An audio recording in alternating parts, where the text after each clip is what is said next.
congregations, such as the Pentecostals, they need to talk about it, or Baptists, where you don't have that kind of structure? I don't think so. I think it depends a great deal on who the head of a particular district is.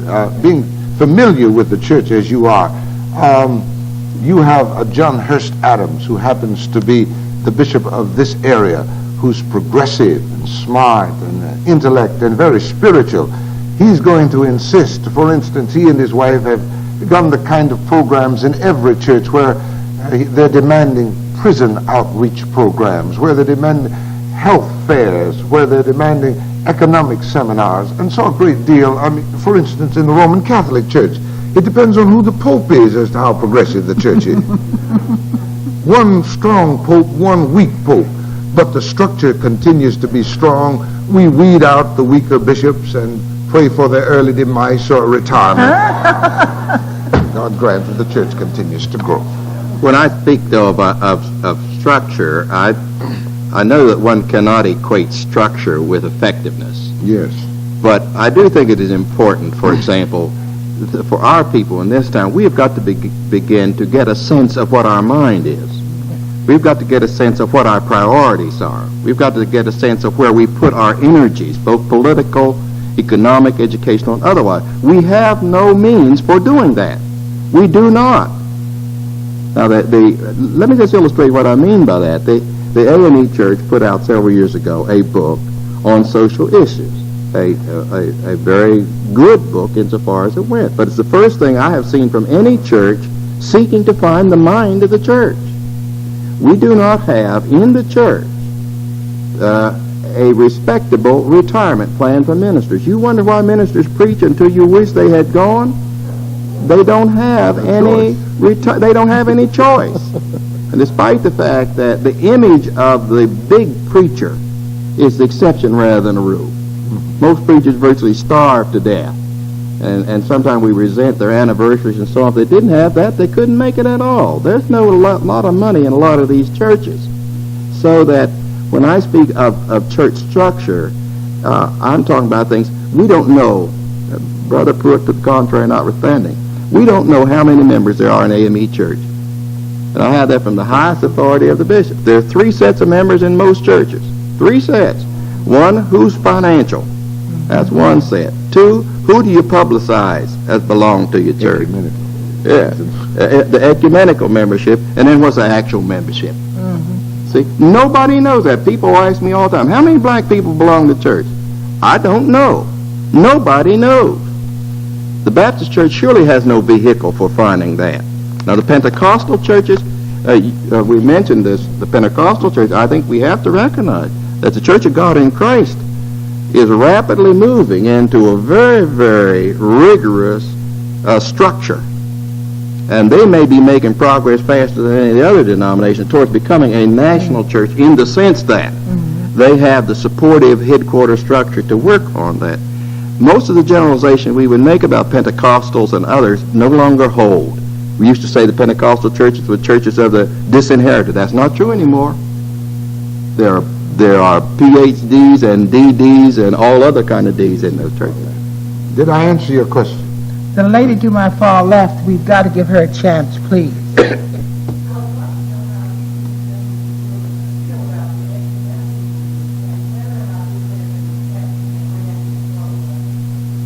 Well, let me begin by saying I believe in it as long as we don't become one great big denomination. I believe that we ought to share our trainings, our schools, our whatever. But I would never like to see one great massive denomination. I like the diversification in the church work. All right. I agree. I accept that response. I'm an ecumenist in principle. But I would like to see ecumenism not start with structure, but with mission. I'd like to say, let's get about doing the work of the church. You see the difference between doing church work, which very often ecumenism tends to respect, and doing the work of the church. I would like for the church to begin with mission, and then find its structure growing out of that.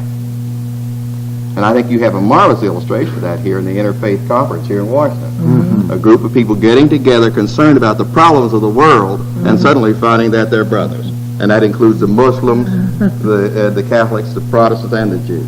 All right, we have 5 minutes. There's a gentleman to my right.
Let me see if I can take a crack at that.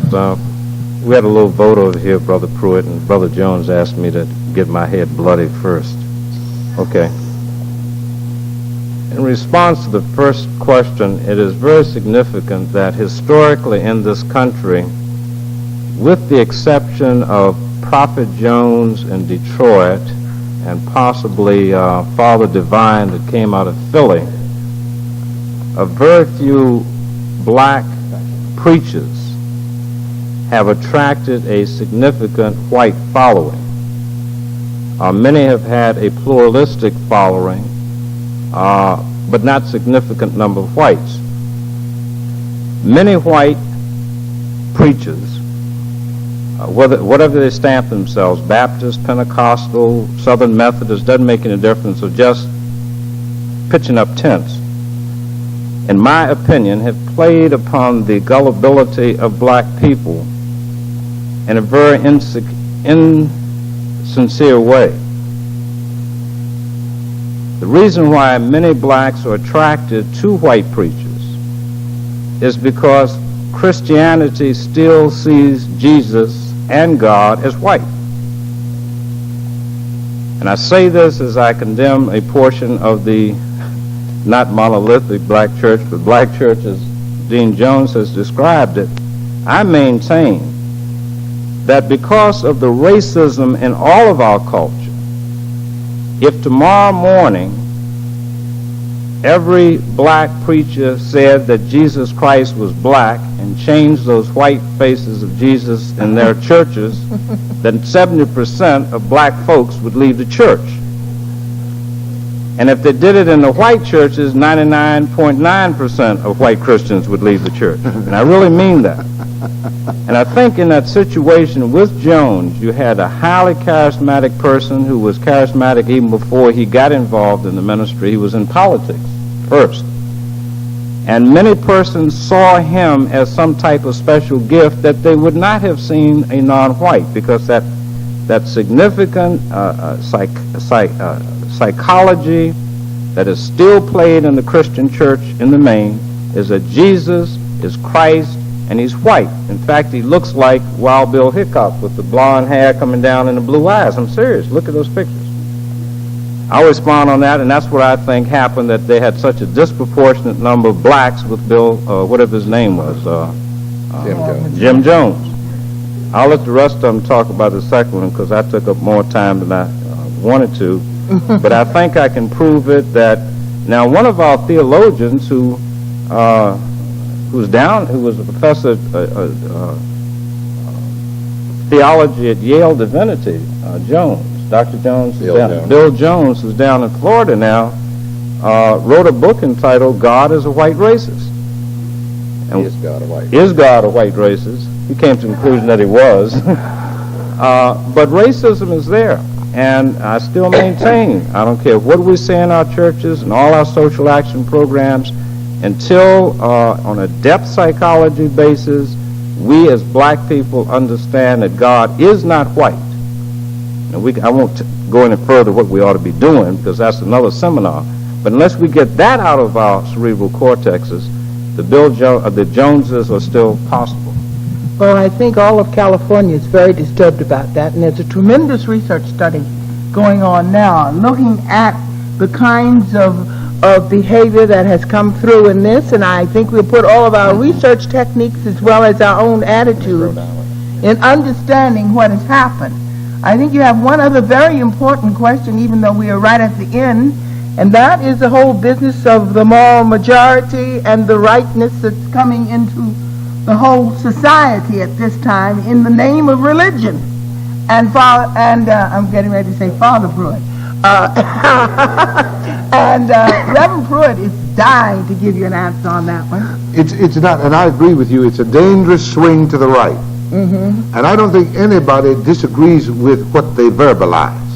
Everybody is against some kinds of abortion. Everybody is against all of what they say. But the danger is for them to set up themselves as moral.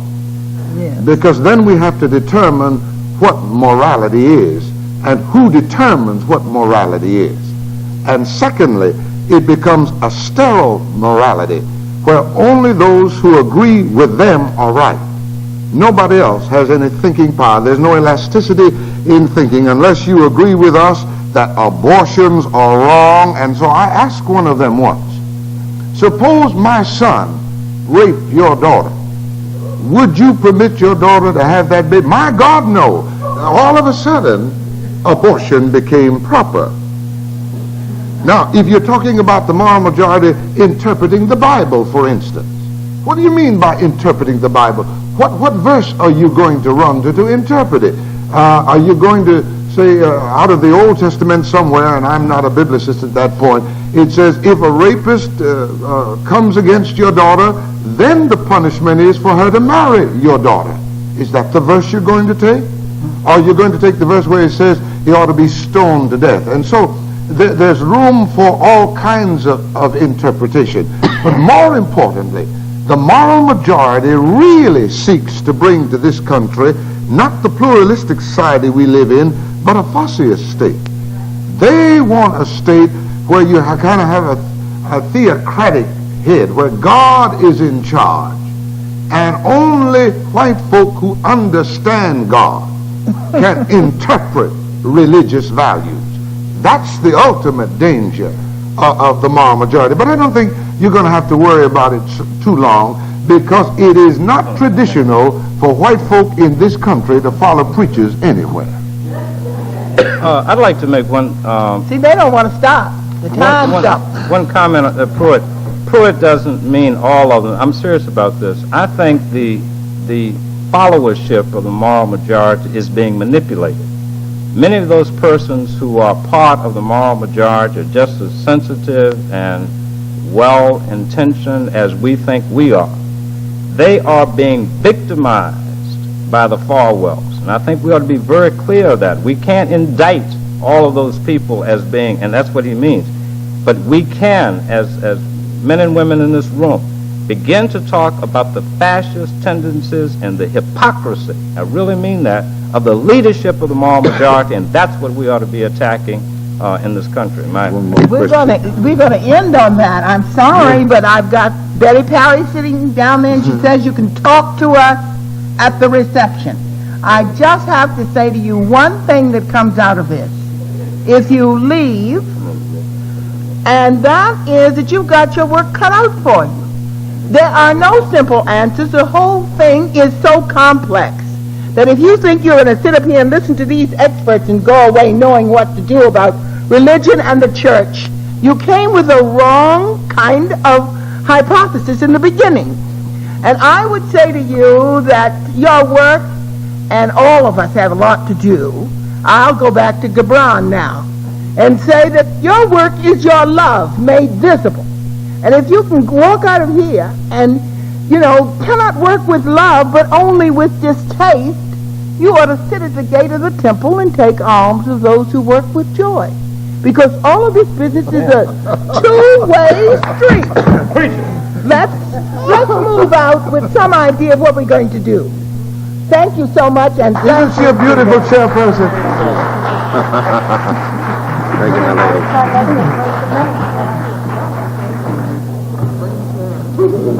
You know what? I'm glad you're not a head me, because you take my chair. Oh, shut up.